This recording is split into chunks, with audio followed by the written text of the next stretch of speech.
Module 4, Activity 2. Good morning, Dr. Furtado. My name is Isaura Orozco, and today I'm going to do the presentation about the examination of a dizzy patient. But before I start my presentation, I want to clarify some points. The first one, what is the difference between a central and peripheral nystagmus? The central nystagmus is going to be direction changing, it's not going to change with the line, vertigo may occur, and most likely it's going to be vertical, horizontal, or rotational. On the peripheral nystagmus, we are going to have direction fixed, it's going to suppress with the line,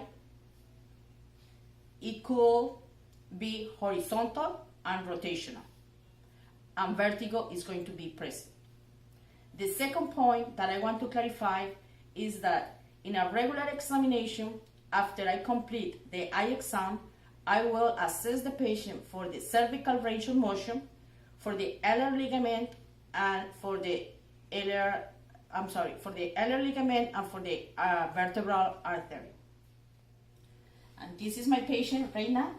Thank you for helping me out. Thank you, you're welcome. Okay, we are going to start the test. The first one, the spontaneous nystagmus. I'm going to ask you to please look behind me. Yes. Okay, one more time, just be there and just try to look behind me.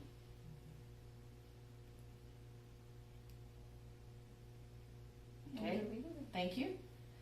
With this, we are assessing the patient's presence or absence of nystagmus, and we will see which one are the characteristics. It will be central nystagmus or peripheral nystagmus. Okay? Second test, gaze evoke nystagmus. Could you please look at my finger? Okay, we're going to start one more time. Just keep your head in the middle and just look at my finger. I will wait for 20 seconds. Now look at my finger on this side. I will wait for 20 seconds. On this one, I'm looking if the nystagmus is present or not, and it could be with the characteristics of central or peripheral nystagmus. The next test is going to be the smooth pursuit. Could you please follow my finger?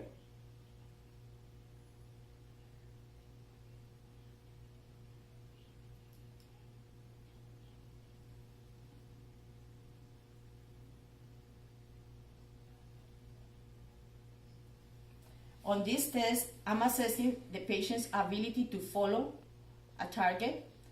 Normal will be normal eye tracking. Abnormal, it will present saccadic eye movement. Now, saccades.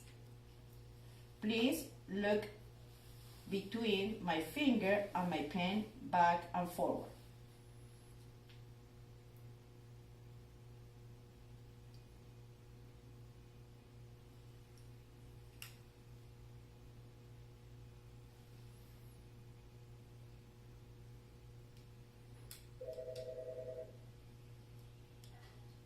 Thank you. On this test, I am assessing the latency of onset, the speed, the accurate movement, and the conjugate eye movement. If it's abnormal, the patient will present delayed saccades, slow saccades, inaccurate saccades, or disconjugate eye movement. Verges. On this one, I'm going to ask you to please look at the tip of the pen and just let me know when you see it double. Right there. Okay, thank you.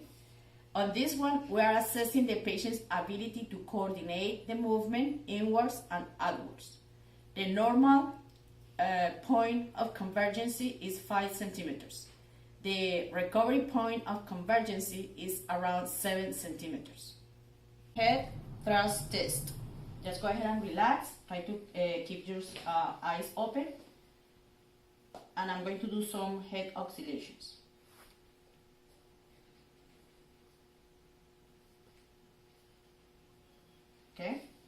With this test, I'm looking for a corrective saccade.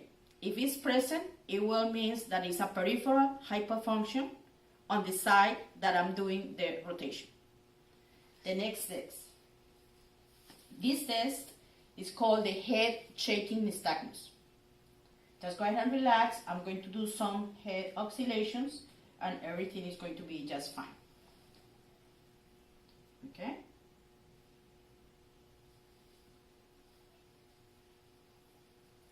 I will do it for around 20 seconds. And then on this one, I'm looking for the presence of nystagmus.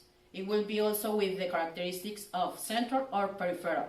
If it's central, most likely it's going to be vertical. If it's peripheral, it's going to be horizontal. Dynamic visual acuity. Could you please read the smallest line on the chart? ORZSK. Okay. Now I'm going to ask you to read the smallest line on the chart while I do some head oscillations. Could you please read the smallest line on the chart? CZRSK. On this one, I'm testing the visual acuity. If the difference between the static visual acuity and the dynamic visual acuity is more than 3 lines, it is considered abnormal. It will be an indicative of peripheral lesion. Whole pipe test. Maybe you're going to feel kind of dizzy or with nausea or vertigo, but it will go away in a few seconds. Okay? Go ahead and close your arms. Open your eyes.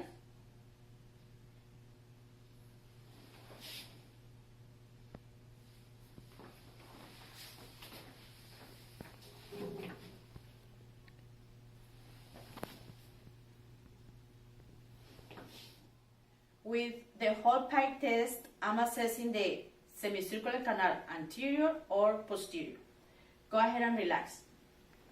What I'm looking for is the characteristics of the nystagmus, the latency of onset, fatigue, habituation, and the direction of the nystagmus.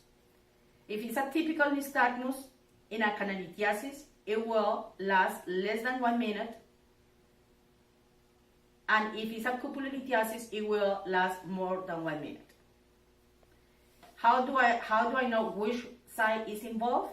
If I'm testing the left side, I'm going to observe left outbeating torsional nystagmus, and it will be indicative of the left posterior canal. Roll test. We are going to test the horizontal canal.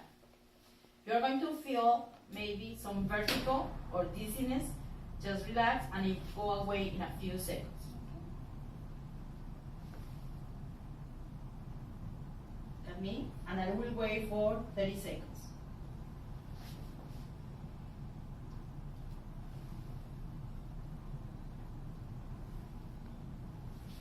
For the roll test, if nystagmus is present, we are going to have 2 types, the geotropic or apogeotropic. If it's geotropic, we are going to look for the side who has more symptoms. That one will be the involved side. It is a canalithiasis, and it will last less than 1 minute. If it's apogeotropic, we are going to look for the side who has less symptoms, and that one will be the involved side. It is a cupulolithiasis, and time isn't relevant. Thank you. With this, I have completed my examination skill presentation. Thank you, Reina.